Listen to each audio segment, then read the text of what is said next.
अस्सलाम वालेकुम व्यूअर्स, आज मैं आपका अपना सुजुकी लियाना का डॉक्टर सुजुकी लियाना की ड्राइव की पीओवी के लिहाज से मैं आपके पास आया हूँ।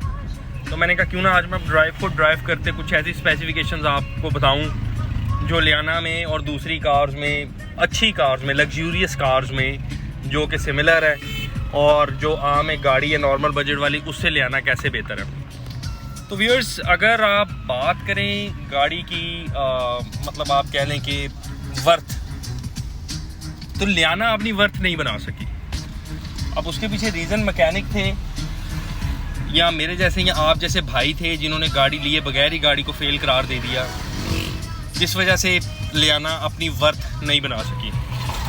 ठीक है, अब आप ये देखें कि लियाना में बीइंग ए मतलब ऑनर, आप देखें कि आपको ऑनर को क्या चाहिए होता है। Sorry, let me some music को थोड़ा सा आहिस्ता कर लें। अच्छा, अब सुजुकी लियाना के ऑनर के लिहाज से अगर आप देखें तो आपको क्या चाहिए होता है एक गाड़ी में।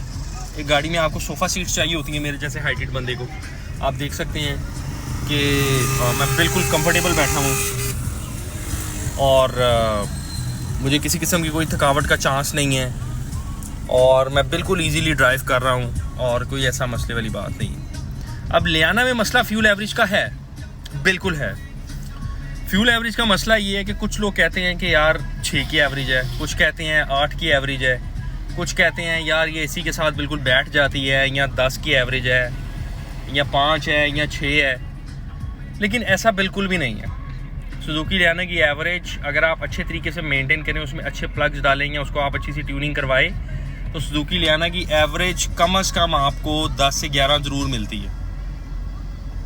ठीक है, और लियाना में इसके अलावा मसला ये आता है कि आपको दूसरा बड़ा मसला लियाना में जो देखने में मिलता है, लोग कहते हैं यार हमें जर्किंग बहुत फील होती है। मतलब हमारा गियर अगर बड़ा हो और स्पीड कम हो तो आपको जर्किंग फील होती है गाड़ी में। बिल्कुल वो होती है। वो उस सूरत में होती है कि जब आपकी गाड़ी का जो क्रैंक सेंसर होता है या तो वो डिस्टर्ब हो या वो अपने हिसाब से अपनी वैल्यू ना निकाल रहा हो, तो वो ऑब्वियसली आपको जर्किंग का मसला फेस होता है।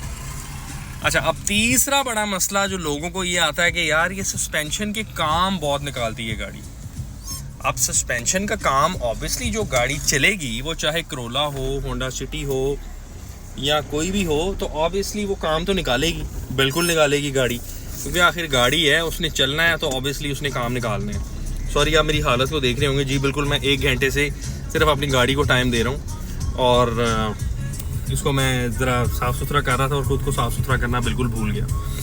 अच्छा, अब अगर आप ये देखेंगे, मैं बिल्कुल क्लच बेस पे गाड़ी चला रहा हूँ और मेरा आरपीएम स्टेबल है, गाड़ी चल रही है। देखिए, मैंने क्लच बिल्कुल छोड़ा हुआ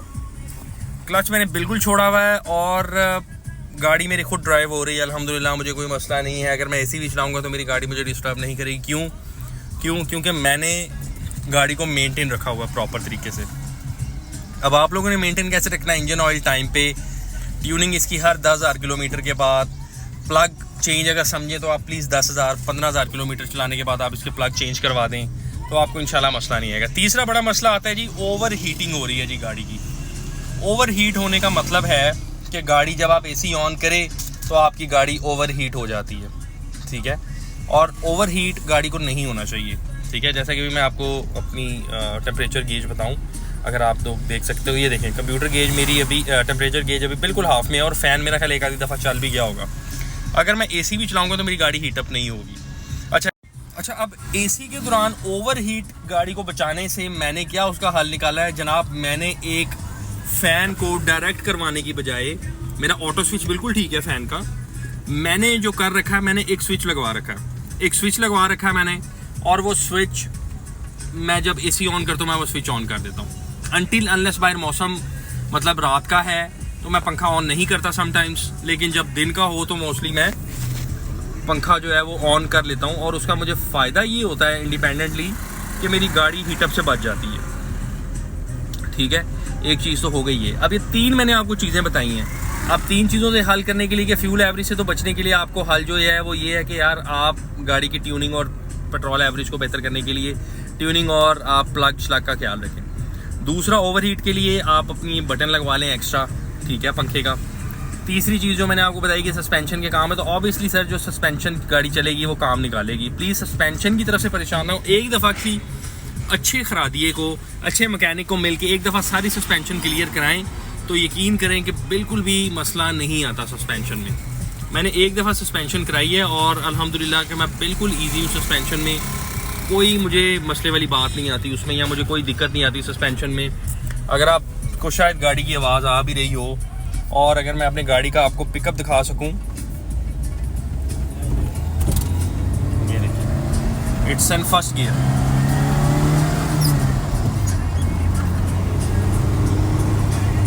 आप देख सकते हैं कि गाड़ी माशाल्लाह बिल्कुल अपने पिकअप में है और किसी किस्म का कोई मुस्लिम साइल वाली इसमें बात नहीं है। क्योंकि आप मेंटेन रखें। बाकी अगर आपको वीडियो अच्छी लगे तो लाइक शेयर सब्सक्राइब ज़रूर कीजिए, और अल्लाह पाक हम सबको अपने ज़ुबान में रखे। तो मिलेंगे इंशाल्लाह नेक्स्ट वीडियो में जल्द ही आप सब भाइयों से, लियाना के ऑनर्स और लियाना के लवर्स से एक नई इन्फॉर्मेशन के साथ। तब तक के लिए